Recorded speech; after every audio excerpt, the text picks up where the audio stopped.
রোগী চিকিৎসাধীন, তিনি জীবিত, অথচ রোগী মারা গেছে এমন জিগির তুলে চিকিৎসা করতে দিতে বাধা দিয়ে হাসপাতালের অশান্তি করছে রোগীর আত্মীয় সেজে থাকা দুষ্কৃতীরা।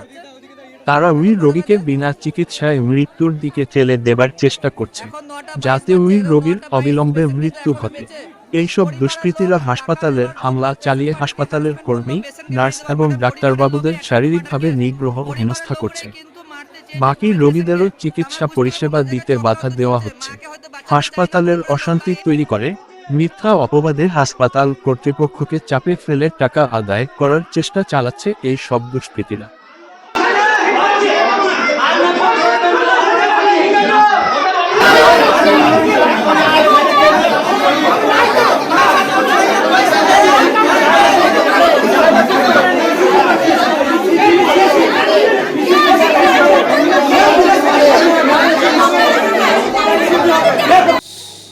এখন 9টা 28 বাজছে।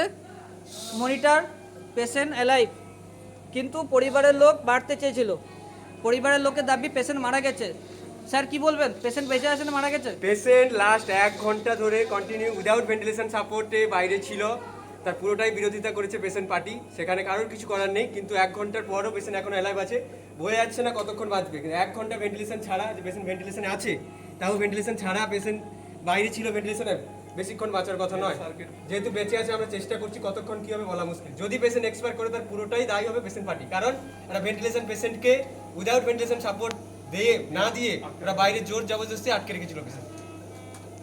আর সাথে কার উপরে গায়ে হাত দেওয়া হয়েছিল? কাদের উপরে? আমাদের ব্রাদার্স ভাই ছিলাম আর আমার সাথে দুটো ওয়ার্ড বয় ছিল, তাদের উপর হাত দেওয়া হয়েছিল গায়ে। যে পেশেন্ট পার্টি বলতে চাইছে পেশেন্ট নড়ছে, পেশেন্ট দেখুন নড়ছে, পেশেন্ট বেঁচে আছে। তার সাথে পরিবারের লোক বেশি টাকা নেবার জন্য, টাকা উদ্ধার করার জন্য পেশেন্টকে মৃত বলে ঘোষণা করেছিল।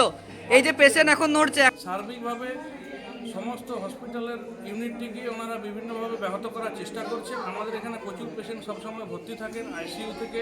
তার ফলে কিন্তু আইসিইউ ডক্টরবাবুদের এরকম হেনস্থা করার ফলে সার্বিক পরিষেবাটা দিতেও কিন্তু ওনারা বাধাপ্রাপ্ত করছেন এবং সমস্ত পরিষেবাটাকে একটি খারাপ জায়গায় নিয়ে যাওয়ার চেষ্টা করছেন।